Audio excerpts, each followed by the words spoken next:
Cette semaine, à info.tvc, on parle de chasse, de pêche et de plein air. C'est le moment de vous inscrire pour la nouvelle formation de guide chasse et pêche.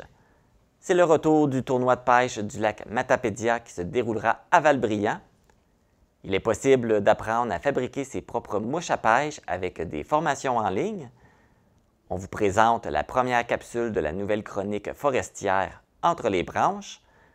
Et la députée Christina Michaud nous parle du volte-face du gouvernement fédéral concernant la législation des armes à feu. Bonne émission!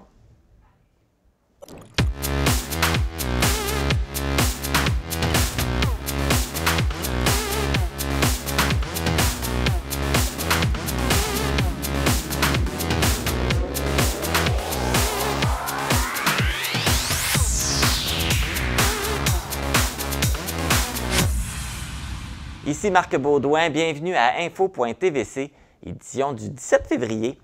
C'est demain qu'aura lieu l'événement virtuel « Ceci n'est pas un bye-bye » organisé par votre télé locale. C'est toujours possible de vous procurer le lien si vous ne l'avez toujours pas. Vous pouvez avoir accès au lien par la page Facebook TVC de la Matapédia. Débutons avec les actualités matapédiennes. Le 5 février dernier à Amqui, les enquêteurs de la Sûreté du Québec du poste de la MRC de la Matapédia ont procédé à l'arrestation de Maxime Carbonneau, un homme originaire de Sainte-Anne-de-Beaupré. L'infirmier itinérant de 26 ans est accusé d'avoir commis des crimes à caractère sexuel. Les actes reprochés auraient été commis à Amqui entre le 30 janvier et le 5 février dernier, auprès d'au moins 3 victimes. Il a comparu au palais de justice d'Amqui le lendemain de son arrestation et fait face au chef d'accusation de l'heure informatique, d'agression sexuelle sur une personne d'âge mineur et d'incitation à des contacts sexuels sur une personne d'âge mineur. L'enquête tend à démontrer que le suspect aurait pu faire d'autres victimes mineures ailleurs au Québec en raison de son travail d'infirmier itinérant. Selon le sergent de la Sûreté du Québec, Claude Doiron, l'accusé entrait en contact avec ses victimes par le biais des réseaux sociaux et se faisait connaître sous les noms de Seb Dumas et Seb MMJ. En 2021, l'homme de 26 ans avait aussi été arrêté pour des crimes similaires commis à l'Ange Gardien dans la MRC de la Côte-de-Beaupré. Maxime Carbonneau restera détenu jusqu'à son enquête sur remise en liberté, prévue le 21 mars au Palais de justice de Matane. Medialo apporte de nouvelles modifications au journal L'Avantage. Maintenant, avec son nouveau format pratique, une signature visuelle modernisée et un contenu rédactionnel bonifié, le journal portera maintenant le nom Le Laurentien. L'avant-poste, qui était devenu une section du journal L'Avantage, sera également rebaptisé afin de faire un clin d'œil à la riche histoire de la publication matapédienne.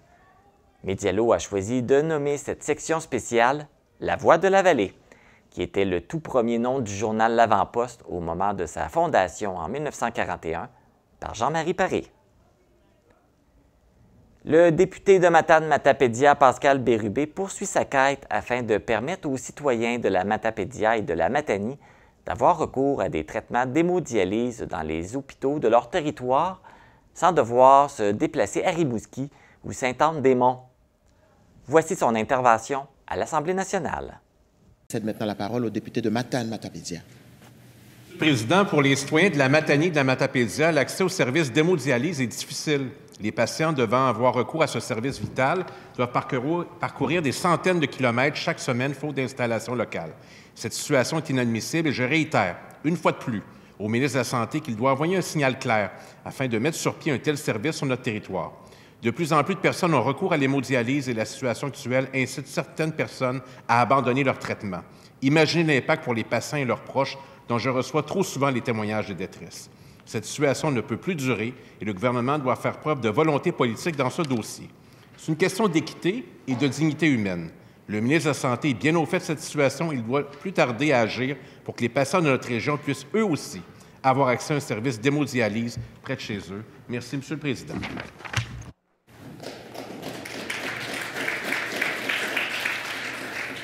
Merci, Monsieur le député. Les Jeux du Québec pour la région de l'Est du Québec se dérouleront à Rivière-du-Loup du 3 au 11 mars prochain. La vallée de la Matapédia sera représentée par 6 jeunes athlètes. Raphaël Cyr Gaudreau de Lac-au-Saumon sera de l'alignement de l'équipe de hockey masculin, alors que Lauriève Lavigne d'Amqui et Lily-Pierre Fournier de Saint-Tarcisius seront de l'équipe féminine de hockey. On retrouve également Rosalie Gendron de Lac-au-Saumon en judo, Édouard Hébert également de Lac-au-Saumon en ski de fond et Émile Fortin d'Amqui en patinage de vitesse. Avec ces 6 athlètes, la Matapédia représente 5 % de la délégation complète, ayant plus de participants que les MRC de la Métis et de la Matanie. Nous souhaitons bonne chance à nos athlètes matapédiens. La Matapédia sera également représentée au championnat canadien de ballon sur glace qui se tiendra à Saskatoon, en Saskatchewan, du 29 mars au 1er avril. William Lévesque et Mathis Duguay de Sébec feront partie de l'équipe du Blitz du Témiscouata et Charlotte Dumais, également de Sébec, jouera dans l'équipe du Témis du Témiscouata. Ces mêmes 3 athlètes de la Matapédia avaient participé au championnat canadien de 2022 qui s'était déroulé à Kingston, en Ontario. L'équipe masculine, le Blitz, tentera de défendre son titre de champion canadien. Si vous êtes intéressé à soutenir financièrement un de nos athlètes matapédiens, vous pouvez vous manifester en envoyant un courriel à bcgmineurtémiscouata@gmail.com. Maintenant, passons aux résultats sportifs. Dans la Ligue de hockey senior Desjardins de la Gaspésie, le Bar Laser de Causapscal a remporté le match contre le Bois BSL de Montjoly par la marque de 6-3. Alex Charret a effectué un tour du chapeau en marquant 3 buts. Les autres marqueurs de l'équipe matapédienne sont Xavier Ross, Alex Durette et François Abud. Du côté de la Ligue interrégionale de hockey féminin, les Cyclones M18 du Bas-Saint-Laurent ont remporté les 2 matchs disputés contre les Rebelles de Laval les 11 et 12 février dernier à Saint-Fabien. Le match du samedi s'est soldé avec un résultat de 4-1 et le dimanche avec une autre victoire de 6-3. Avec ces 2 victoires supplémentaires, l'équipe se place au 6e rang du classement. La prochaine partie aura lieu le 25 février au Saguenay. Plusieurs compétitions de natation ont eu lieu lors de la dernière fin de semaine et les membres du club de natation Nataqui se sont à nouveau démarqués. Le 11 février avait lieu la Coupe 5 des maîtres à Pointe-Claire. Le maître nageur David Boudreau est revenu avec 5 médailles au cou, soit 4 médailles d'or et 1 médaille d'argent. C'est à Rimouski que s'est déroulée la Coupe des régions durant toute la fin de semaine. Dans la catégorie groupe d'âge, 15 médailles ont été remportées par le club matapédien, soit par Gloriane Turcotte, Alexia Boulay, Aurélie Gauthier, Catherine Genois, Constance Damour, Éliane Tremblay, Élodie Lavoie et Maë Berthelet. Dans la catégorie novice, c'est 9 médailles qui ont été gagnées par Pénélope Saint-Pierre, Mia-Jade Caron, Nora Duhamel, Clara Turcotte et Léa Jonca. Félicitations à tous nos athlètes matapédiens. C'est ce qui complète les actualités matapédiennes. Avez-vous la passion de la chasse et la pêche? Aimeriez-vous en faire une carrière? Après la pause, on vous présente la nouvelle formation de guide chasse et pêche. Oui, ce sera pas long, je vais vérifier ça. Marie-Brigitte, qu'est-ce que tu fais? Je vérifie les cartes de bingo. On a une tablette pour faire ça maintenant! Nous avons un gagnant, nous allons commencer le tour suivant dans un instant.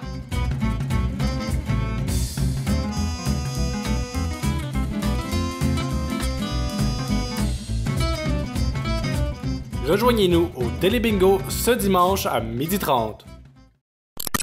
Si la profession de guide de chasse et pêche vous intéresse, une nouvelle formation débutera bientôt au CF Pro en foresterie à Causapscal. Pour en savoir plus, je vais aller à la rencontre du gestionnaire du projet, Sébastien Jean. Suivez-moi.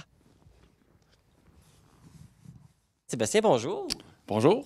On parle de la nouvelle formation de guide de chasse et pêche. En quoi ça consiste et c'est quoi l'objectif? Bien, la nouvelle formation qu'on met en place ici, c'est un AEP, c'est une attestation d'études professionnelles.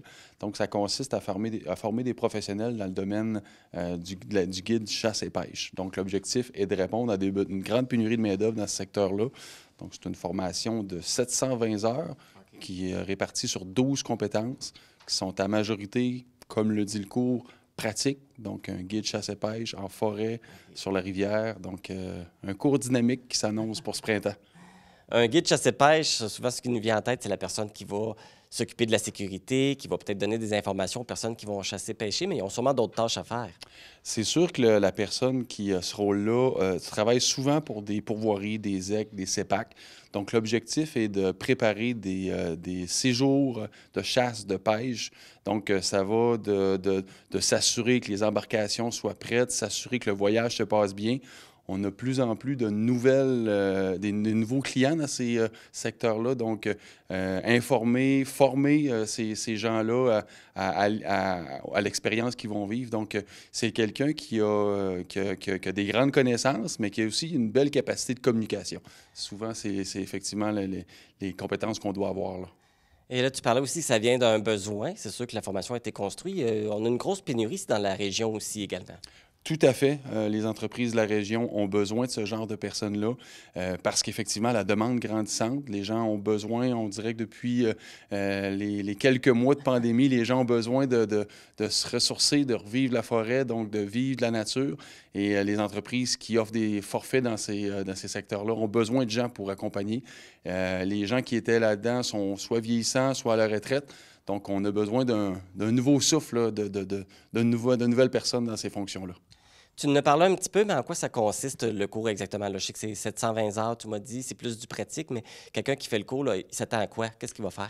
Bien, ces 12 compétences sont axées vraiment sur guider des activités de chasse et de pêche. Les espèces qui seront touchées dans cette formation-là, dans la Matapédia, c'est bien sûr l'ours, ça va être la pêche en lac, ça va être la pêche au saumon, ça va être le chevreuil, ça va être l'orignal. Donc, on va couvrir à partir du mois d'avril jusqu'à la fin octobre toutes ces espèces-là, toutes ces activités-là. Donc, les personnes qui vont s'inscrire vont aller dans des pourvoiries, vont aller dans des vont accompagner des guides actuels, vont voir à préparer des séjours, préparer des miradors. Donc, vont vraiment vivre les activités de A à Z. Et après cette année-là, n'auront pas des années d'expérience, mais on va avoir les compétences de base pour offrir un service intéressant à la clientèle.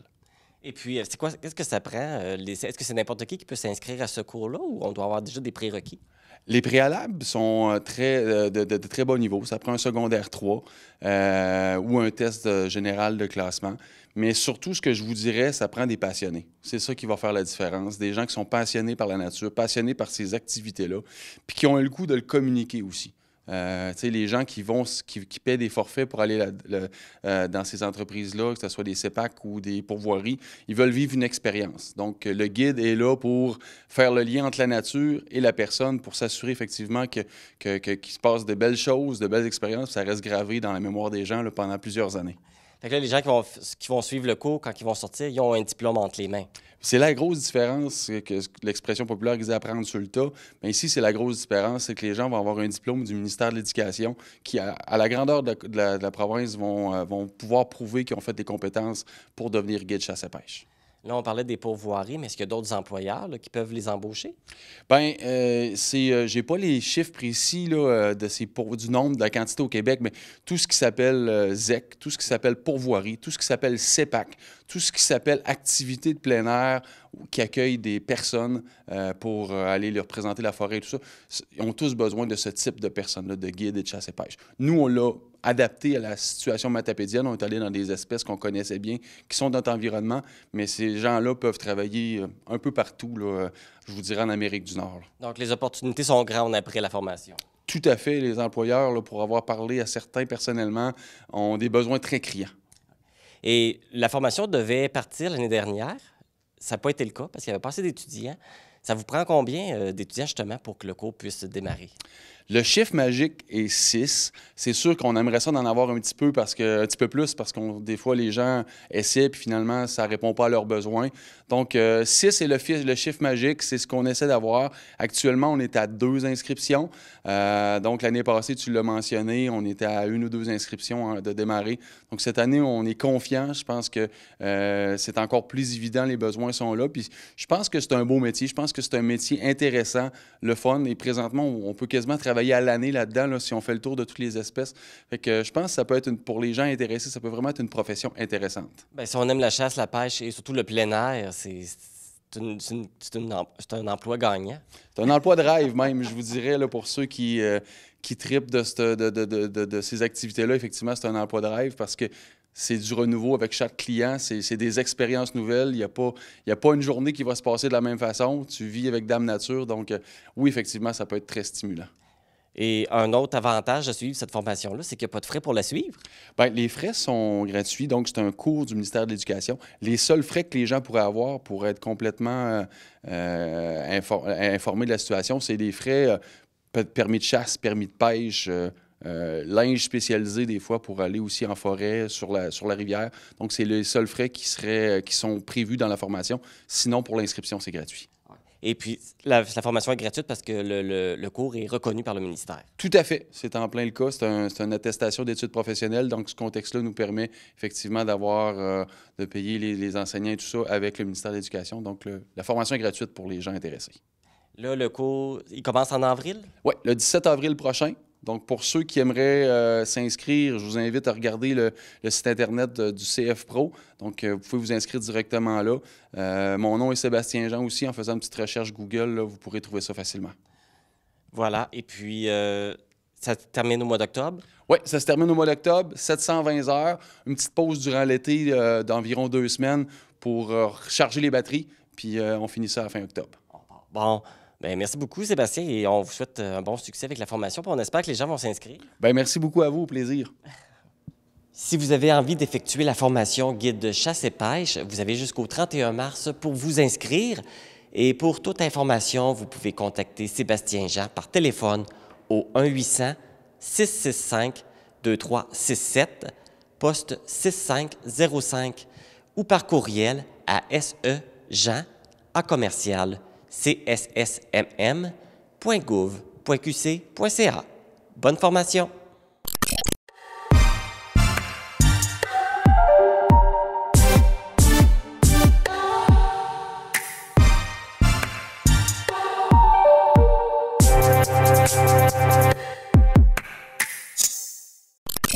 Les 11 et 12 mars aura lieu le tournoi de pêche du lac Matapédia, organisé par le comité festif de Val-Brillant. Pour parler de cet événement, je reçois Gino Bouchard, qui est coordonnateur intermunicipal en loisirs pour les municipalités de Sainte-Irène et Val-Brillant. Bonjour Gino. Bonjour Marc. Ça va bien? Ça va bien toi? Donc, oui, ça va très bien, merci. Ça fait combien de temps que ça existe là, maintenant, le tournoi de pêche du lac Matapédia? Nous sommes rendus à la 4e édition aujourd'hui déjà. Ça va vite. Année. Ça va vite? Oui, oui. Toi, c'est ton premier parce que tu es tout récemment en poste. Oui, nouveau depuis 16 janvier. Bon, oui, tout à fait nouveau, puis ça va bien jusqu'à maintenant. Oui, très bien. J'adore mon travail. Oui. Et c'est beaucoup de travail organiser un tournoi comme celui-là? Oui, c'est vraiment beaucoup de travail. Surtout que tu demandes des subventions, des trucs comme ça. Des fois, c'est dernière minute, des fois, c'est des dates d'échéance. Tu sais, nous, notre tournoi, c'est en même temps que des dates d'échéance. Fait que c'est tout à la dernière minute. Fait que oui, beaucoup de travail. Un beau défi, un beau défi. Un défi agréable. Oui, en plein ça. Justement, qu'est-ce que nous réserve cette édition 2023? Cette édition 2023, dans le fond, nous avons, vendredi, nous avons la Maison des Jeunes qui va offrir une activité avant que le tournoi commence. OK. Fait comme ça, on va pouvoir avoir une plus grande fin de semaine puis attirer plus de gens. Donc, le vendredi soir, nous avons la Maison des Jeunes qui fait une disco patin, dans le fond. Oh. Ils vont choisir tous les jeunes de la Maison des Jeunes ont fait une liste de toute la musique qu'ils veulent entendre. Okay. Puis nous, on va faire les playlists, on va mettre ça sur la patinoire. Il va y avoir des feux extérieurs, il va y avoir des breuvages chauds, des chips, des suçons à l'érable, tout fait par la Maison des Jeunes. Ça va être vendu par la Maison des Jeunes pour subventionner leurs activités, dans le fond. Ça, c'est pour le vendredi soir. Qui est, dans le fond, le 10 mars. C'est ça, okay. En plein ça. Puis le tournoi de pêche, dans le fond, ça commence au lever du soleil le samedi. OK. On peut s'inscrire à partir du vendredi aussi. Puis ça se termine dimanche à 14h. Okay. Après ça, nous faisons la remise des prix, des participations, les trucs comme ça.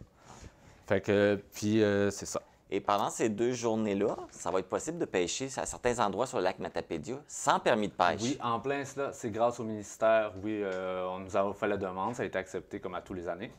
Donc, exclusivement pour cette fin de semaine-là, c'est possible de pêcher sans permis. Et ça, est-ce que c'est pour permettre d'avoir plus de participants au tournoi ou c'est juste pour permettre... Oui, mais c'est surtout pour vanter la pêche, pour initier les gens à participer à ce sport au lac, dans le fond. Oui, bon. Justement, là, tu parlais qu'il va y avoir des... C'est un tournoi. Oui. Donc, il va y avoir des prix à gagner. Oui, Qu'est-ce qui peuvent se mériter les... Bien, en tout, cette année, nous avons jusqu'à 6 000 de prix. OK. Donc, 2 500 en argent. Il va y avoir des prix de Pro Nature, il va y avoir des remises de prix par des concessionnaires, par tous les gens qui contribuent justement à notre événement. Ils vont pouvoir remettre une partie du prix aux participants. Ensuite, nous avons aussi des prix pour les relèves, pour les plus jeunes. Oh. Aussi, les jeunes entre 9 et 12 ans vont pouvoir participer pour avoir un permis, justement. Donc, ils vont avoir une mini-formation avec des gens expérimentés pour avoir un permis de pêche aussi. Ah, intéressant pour tout le monde. Ouais. Et c'est quoi votre objectif? Vous vous attendez à avoir combien de participants cette année? Bien, naturellement, on veut plus que l'année précédente. Vous aviez fait combien l'année précédente? L'année précédente, on avait 600 inscriptions. OK. Puis on a eu 1200 personnes. Wow! Fait que cette année, on aimerait ça qu'on monte dans les 800 inscriptions, 1500 participants. OK. Puis, pour attirer tout ce beau monde, nous avons aussi engagé un groupe de musique le samedi soir. OK, il va y avoir un spectacle. Oui, il va y avoir un spectacle extérieur. Nous avons fait une cour aménagée avec des murs en neige et il va y avoir un gros trailer ouvert avec les musiciens dedans, dont Yannick Gagnon. OK. Il va y avoir aussi Lynn Croft, OK. puis Maxime Fortin aussi. OK, fait que quand même Ah, une belle oui, soirée, une belle là, programmation. Oui, en oui. espérant qu'il ne fasse pas trop froid. Non, c'est ça. Mais j'imagine qu'il va y avoir de quoi pour se réchauffer cette année au chaud si Oui, c'est un peu c'est plus ça, froid. en plein ça. Et est-ce qu'il va y avoir un endroit cantine pour manger aussi? Oui, c'est ça, en plein ça. Dans le fond, l'épicerie Côté, OK. l'épicerie de Valbriand, dans le fond, c'est eux qui vont faire la cafétéria. Il va y avoir de la lasagne, il va y avoir du cipaille, du pâté chinois, tous les menus que nous aimons bien dans la Matapédia. Oui. Puis ensuite, pour le dimanche, nous avons une course de trottinette des neiges. Dans le fond, les jeunes vont pouvoir s'inscrire, les vieux aussi, il va y avoir des prix. Puis, Ça, la trottinette des neiges, les vues, c'est comme un genre de traîneau à chien un peu. oui, ça ressemble c'est à ça, hein? en plein ça. En plein ça, puis il va y avoir une piste avec des pentes et tout ça, un peu comme des pentes curvées, un peu comme une bobsleigh OK. ou des trucs comme ça. Puis aussi, il va y avoir le déjeuner de la fabrique le matin. OK. Le dimanche matin? Oui, le dimanche OK. matin à Il va 8 y h. avoir un petit déjeuner. Oui, en plein ça. Écoute, ça nous donne le goût d'y aller et de participer. Oui, oui, oui. Justement, si on veut le faire, on fait quoi? On s'inscrit comment? Bien, dans le fond, il faut aller en personne le vendredi à partir de 14 h. OK, on ne peut pas s'inscrire avant. Non, le vendredi, on c'est va s'inscrire. à l'endroit, oui. Puis le samedi et dimanche, vous pouvez vous inscrire à partir de 7 h le matin. Ah, OK, on préfère juste le dimanche sans faire le samedi. Là. Oui, oui, c'est ça. OK. Vous pouvez participer. Selon, tu n'es pas disponible la fin de semaine, tu peux quand même faire juste une journée. Tu peux faire le tu peux dimanche faire les ou deux. le samedi. OK. C'est en plein ça. OK. Et puis le tournoi, ça touche quel type de poisson? Nous avons la truite grise. OK. Puis nous avons aussi la truite mouchetée, OK. dans le fond. Ouais.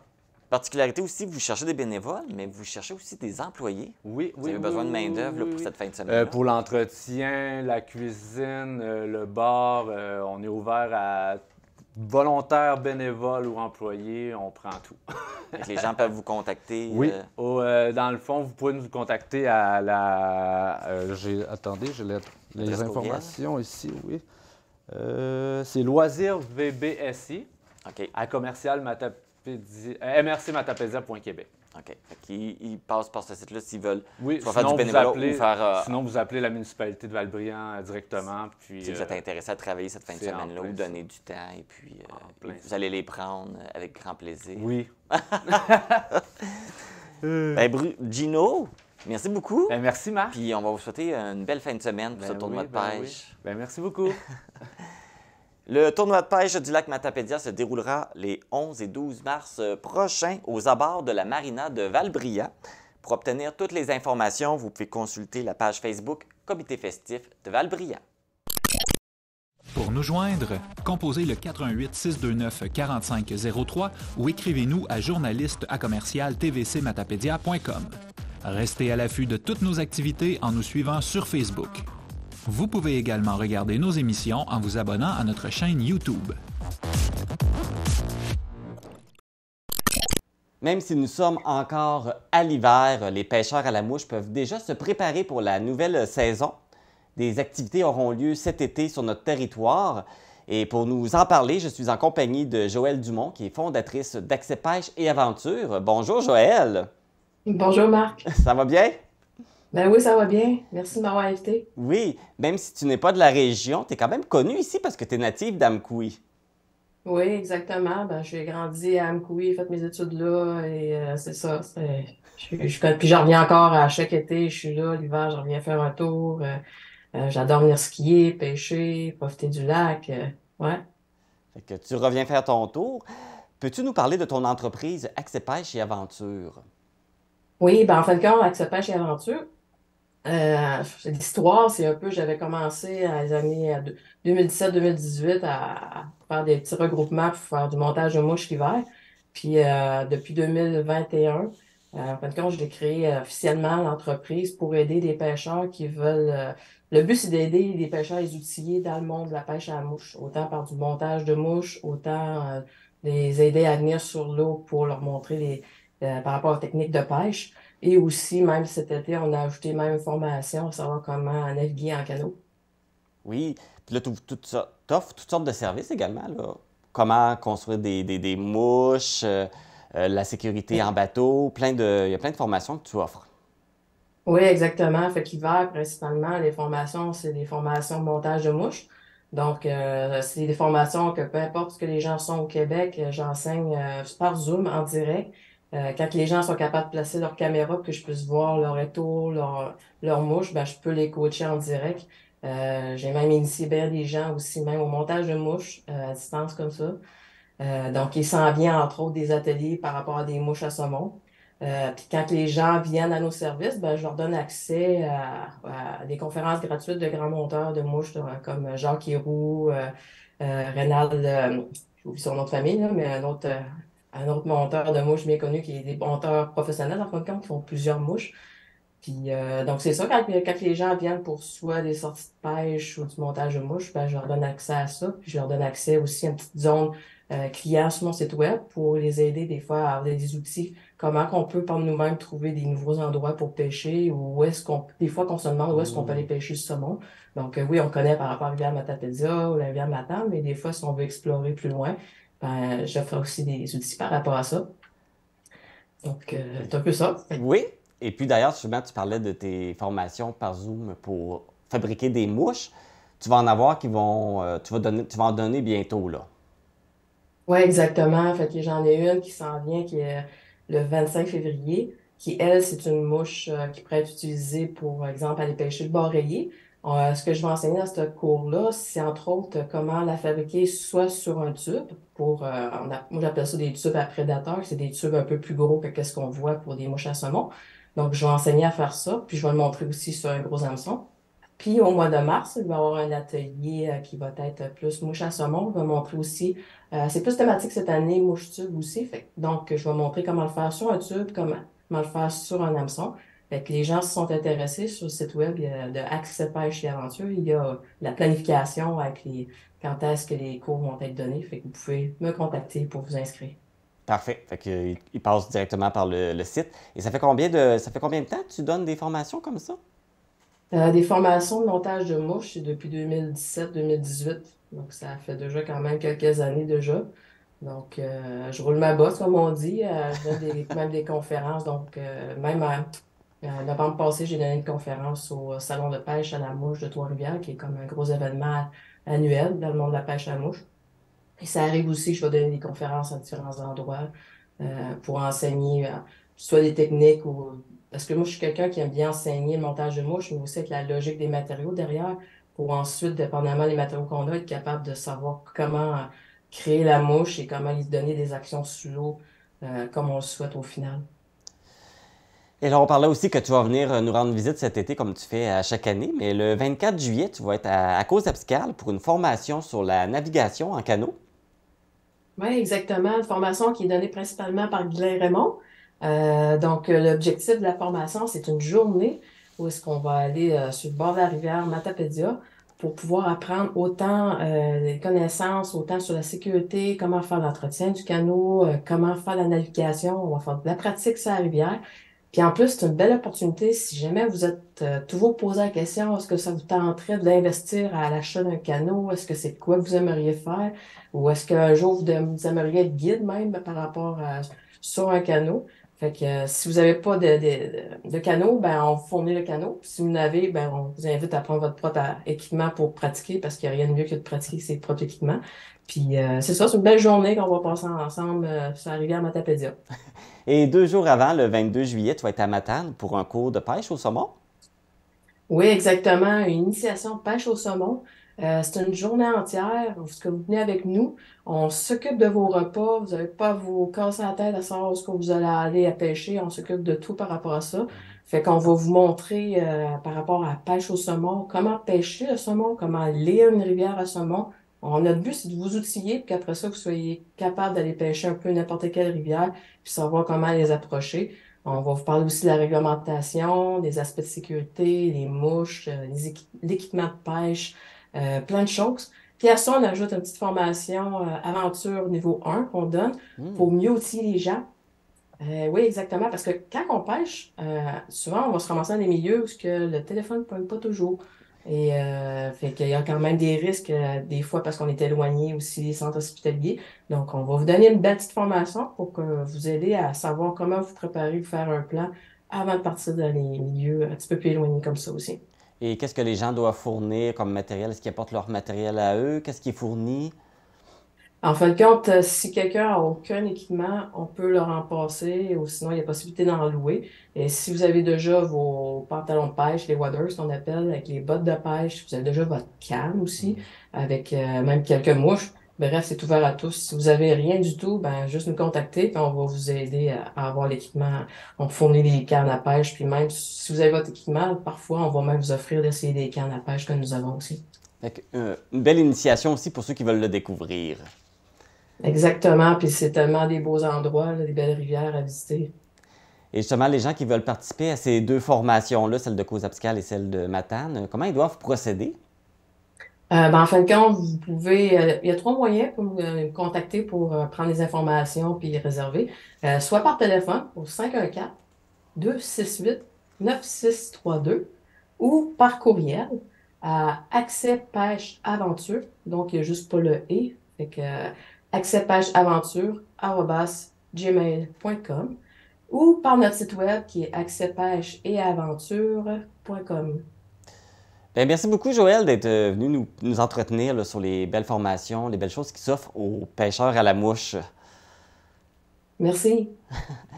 Vous pouvez suivre les activités d'Accès Pêche et Aventure, soit par leur site Internet, leur page Facebook, leur compte Instagram et également aussi leur compte YouTube. C'est le moment de la Minute de l'humour avec... Quelle est la partie de la voiture la plus dangereuse? La conductrice.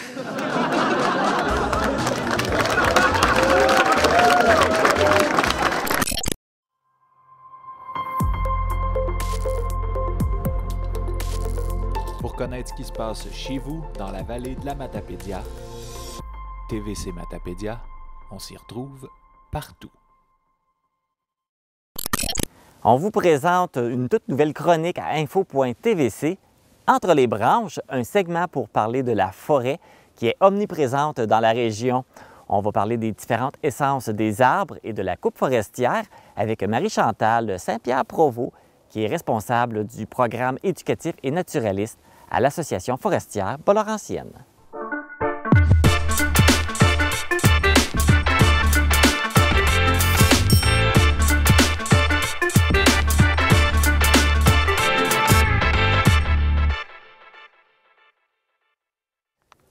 Marie-Chantal, bonjour! Allô, Marc! Merci de venir nous parler de la forêt. Eh bien, ça me fait plaisir. Merci à toi de m'accueillir en cette belle nature pour pouvoir parler des arbres. Oui, on en a tellement de beaux endroits ici, dans la tellement. région. Mais c'est quoi la signification? C'est quoi Un arbre. C'est quoi un arbre? Un arbre? Ben, c'est un arbre. C'est un arbre. Un arbre, c'est un arbre. Oh mon Dieu! Mais un arbre, c'est ce qu'on trouve dans les forêts. C'est le bois. Ça fournit du bois. Oui. Tu as des érables. T'as des arbres comme les érables qui fournissent de la sève. On peut faire des aliments, des produits alimentaires. Super! Fait que c'est plein de ressources. C'est plein de ressources. En fait, un arbre, c'est une plante qui fournit de la fibre, qui fait de la matière ligneuse et aussi qui est autotrophe. Ça veut dire qu'elle fait elle-même sa nourriture. Ça, un arbre va faire sa nourriture par le puisement dans le sol de l'eau et des sels minéraux qu'il y a dans le sol. Les racines vont aller chercher ça, vont faire monter ça dans le tronc jusqu'à la cime des arbres, jusqu'aux feuilles. Là, les feuilles vont faire le rôle d'une espèce d'usine de chimie. Ils vont prendre le gaz carbonique de l'atmosphère, mélanger tout ça avec l'eau et les sels minéraux. La lumière va faire un peu comme le rôle d'un four, va transformer ça en sève, qui va descendre, va redescendre dans l'arbre jusqu'aux racines et qui va nourrir notre arbre. C'est un petit peu comme notre sang, à nous, qui circule à l'intérieur de notre corps, qui va nous nourrir, qui va aller nourrir nos organes. Et l'écorce de l'arbre va faire le même rôle que notre peau, va protéger le dedans de l'arbre. Alors, tu sais, si tu vas écrire sur ton arbre, tu prends un couteau, puis tu vas écrire sur ton arbre « Salut Georgette ». C'est comme si on se graffinait la peau. C'est comme si on se graffinait la peau. Ça se fait qu'il va y avoir de la sève qui va couler de ton arbre, tu vas l'avoir blessé. Puis nous autres, si tu écris « Salut Georgette » sur ta main, c'est sûr et certain que tu vas avoir du sang qui va sortir. Et donc, l'arbre va faire le même rôle, va protéger l'arbre. L'écorce va protéger l'arbre et la sève à l'intérieur pour pouvoir grandir, grossir et tout ça. Marc, oui. Quand tu te balades en forêt, comment fais-tu pour reconnaître les arbres que tu connais? Bien, souvent, la couleur ou le tronc. Parce qu'on sait qu'un bouleau, c'est blanc, ça a une écorce un peu style papier. Oui. Les feuilles. C'est la fameuse feuille d'érable, si on le reconnaît. Fait qu'on est capable de reconnaître un érable par sa feuille. Donc, c'est beaucoup, c'est ça, l'écorce, les feuilles. Souvent, la grosseur aussi. Il y a des arbres qui sont réputés avoir un tronc plus large que d'autres. Hey, c'est vraiment ça. Dans le fond, ce que tu viens de me nommer, c'est des critères d'identification d'un arbre. Nous, à l'Association forestière Bas-Laurentienne, notre mission, c'est d'éduquer la population, de sensibiliser les jeunes à l'importance économique, sociale, culturelle de la forêt puis de ses écosystèmes. On a justement fait une clé d'identification des arbres qui va être disponible à tous pour le téléchargement sur notre site Internet. Et ce petit guide-là va permettre aux gens de pouvoir mieux identifier les arbres. Exactement. Puis c'est ce qu'on va aller faire ensemble aujourd'hui. On va aller identifier les arbres ensemble. Sauf que là, il y a des termes à connaître. Parce que, tu sais, tu vas ouvrir ton guide d'identification et tu vas avoir certains mots qui vont être écrits dedans. Comme la marge. C'est pas Marge Simpson, celui-là. C'est le contour de la feuille. Fait que l'arbre fait pas... Non, l'arbre, il fait pas... Le contour de la feuille, ça va être la marge. Il y a le limbe, qui est le dedans de la feuille. On a des feuilles qui sont simples, il y a des feuilles qui sont composées, il y a des feuilles qui sont sessiles, il y en a qui sont pétiolées, il y a des feuilles dentées, il y a des feuilles lobées. On va tout aller voir ça ensemble. Comment est-ce que ça fonctionne? Ces mots-là, puis c'est quoi ces caractéristiques-là, ces termes-là, pour qu'on soit capable de bien se servir de notre clé, puis qu'on soit capable de bien identifier les arbres quand on va se balader en forêt comme aujourd'hui. Donc, c'est beaucoup plus complexe qu'on pourrait le penser. Il y a beaucoup de détails, il y a beaucoup d'informations à savoir. Il y a beaucoup d'informations à savoir, mais quand on se promène dans la forêt et qu'on a notre petite clé d'identification qui peut ressembler à ça ici, alors on peut se promener, se balader et regarder notre forme, la forme de notre feuille et savoir à quoi on a affaire.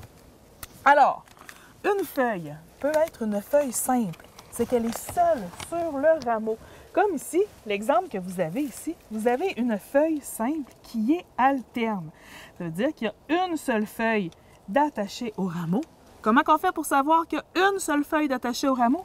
Quand on regarde à la base de notre feuille, il y a toujours un petit bourgeon ici. Chaque feuille est reliée à un bourgeon.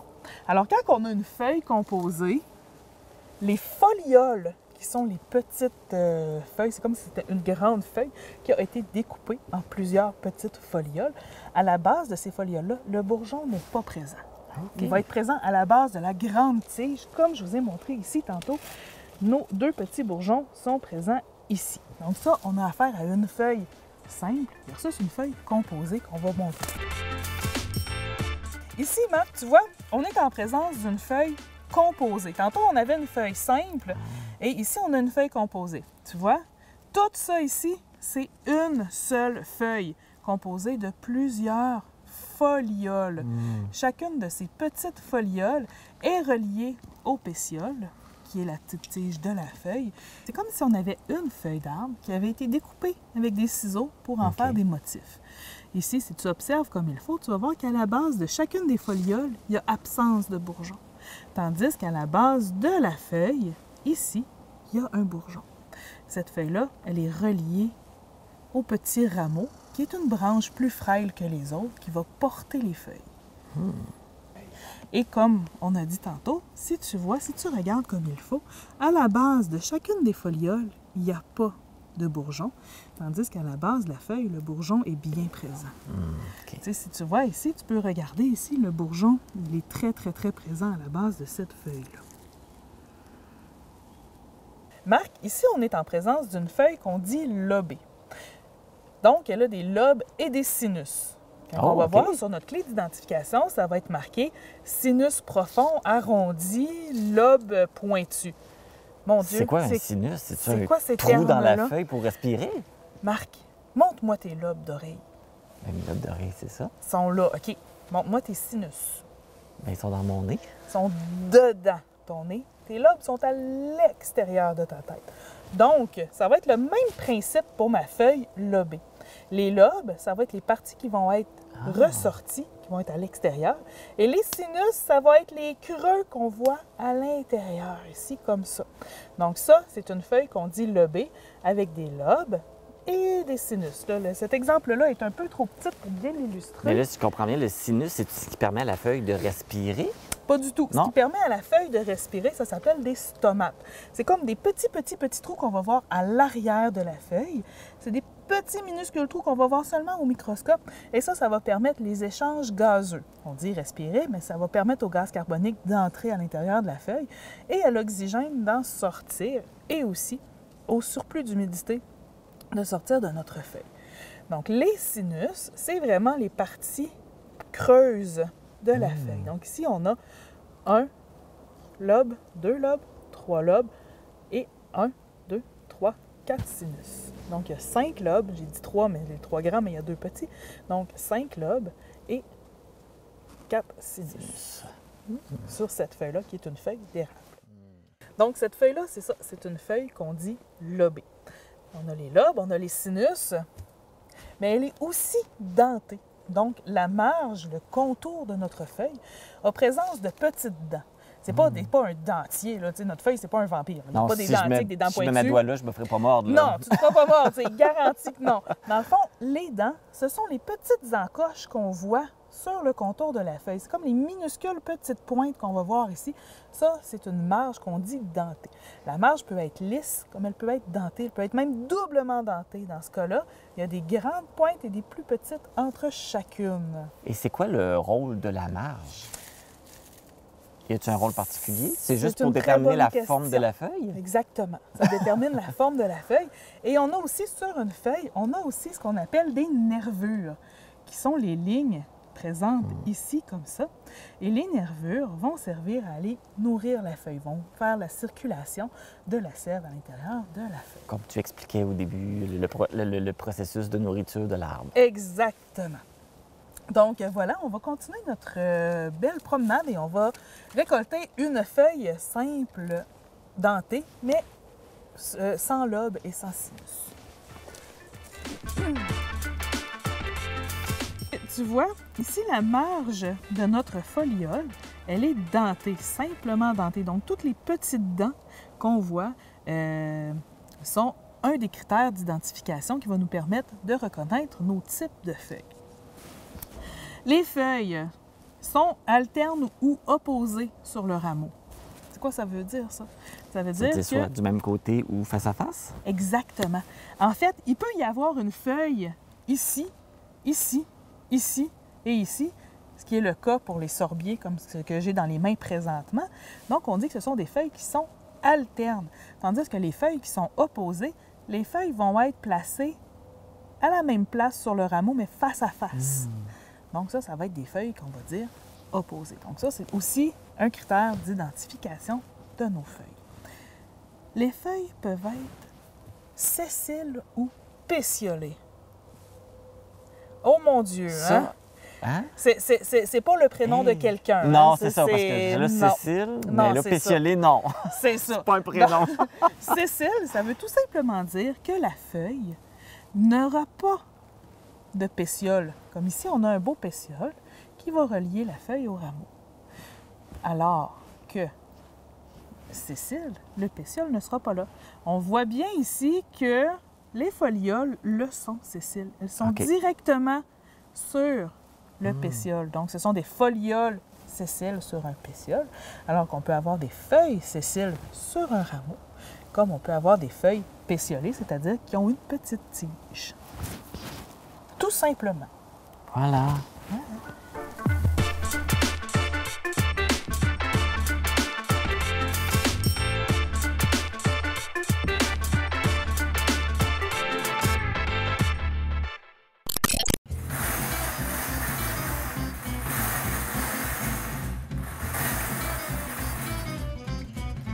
N44. Pascal, qu'est-ce que tu fais là?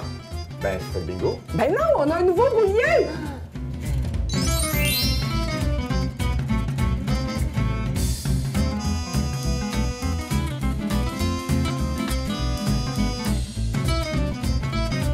Rejoignez-nous au Télébingo ce dimanche à 12h30. Le gouvernement Trudeau a annoncé le retrait des 2 amendements au projet de loi C-21. Ces amendements devaient permettre de mieux définir les armes d'assaut interdites au Canada, dont un large éventail d'armes semi-automatiques utilisées pour la chasse. Une décision bien accueillie par les partis de l'opposition et les chasseurs, mais moins bien par les organismes qui militent pour un meilleur contrôle des armes à feu.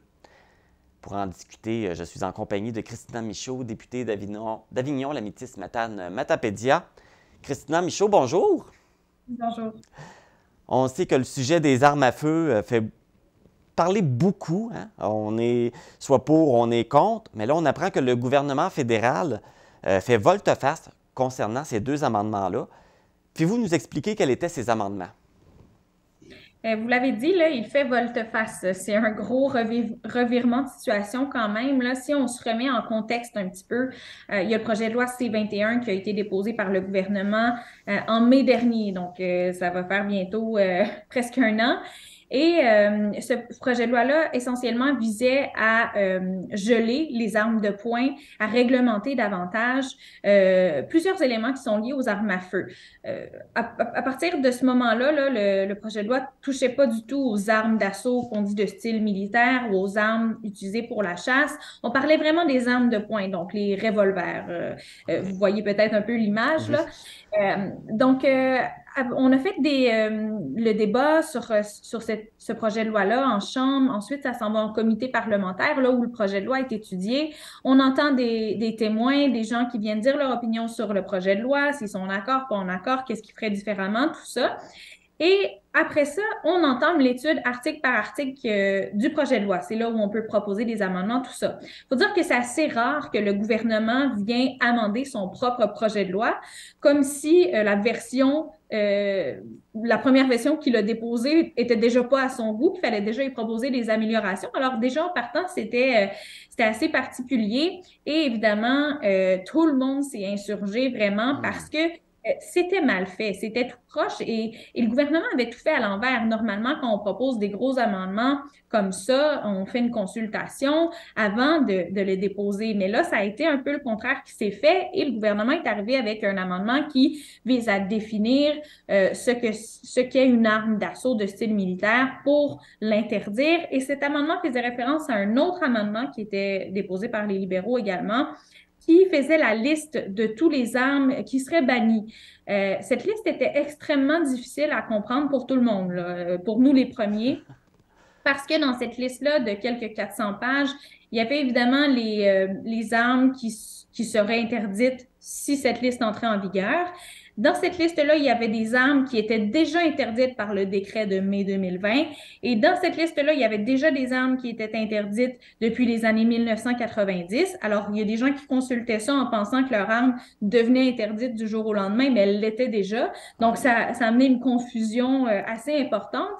Et on s'est rendu compte qu'il y avait peut-être des armes qui étaient raisonnablement utilisées pour la chasse. Donc, des armes qui ont peut-être été conçues pour la guerre, pour un contexte militaire, mais qu'après des années, elle est devenue désuète pour le combat, elle est devenue assez abordable sur le marché et elle est devenue très utilisée par les chasseurs ou les Autochtones.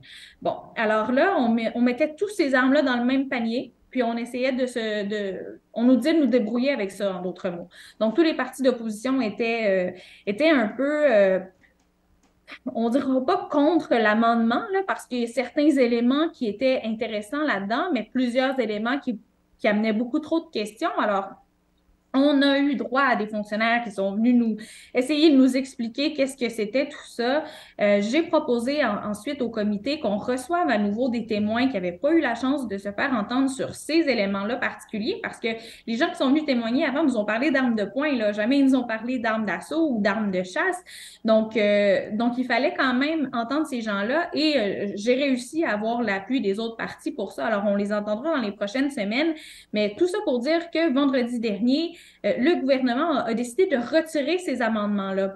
Alors, c'est un peu un aveu de l'erreur qu'il a fait.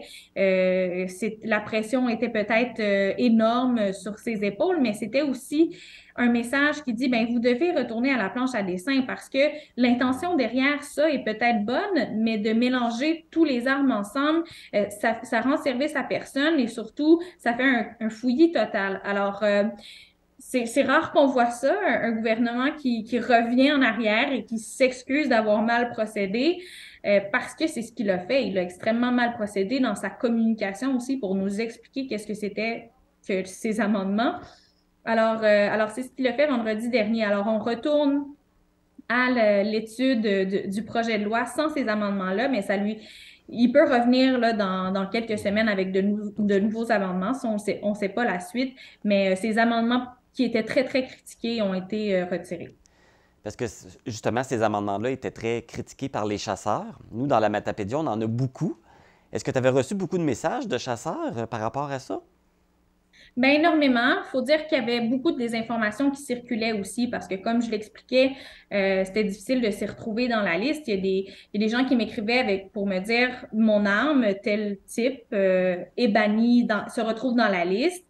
Et là, on faisait la recherche et on se rendait compte que soit l'arme avait été bannie déjà dans les années 90, donc son arme était déjà bannie, ou l'arme était en effet mentionnée, mais si on lit un petit peu plus haut, ça disait que c'était ce modèle d'arme-là, mais qui tire avec une puissance de 10 000 joules qui était bannie, et non celle-là qui, si on l'utilise pour la chasse, doit tirer avec une puissance d'à peu près 3 000 à 5 000 joules environ. Donc, c'est des choses extrêmement techniques, mais quand on fait CTRL-F sur la liste et qu'on voit que notre arme s'y retrouve, bien évidemment, on pense tout de suite qu'elle serait interdite, alors que c'était pas nécessairement le cas. Okay. Donc, évidemment que j'ai eu énormément de messages, comme tous mes collègues à travers le Québec, à travers le Canada, parce qu'il y avait de la confusion autour de ça. Okay. Ce qu'on s'est rendu compte à la fin, c'est qu'il y avait quelques armes qui sont utilisées pour la chasse, mais pas énormément, là. Okay. C'était très, très minime.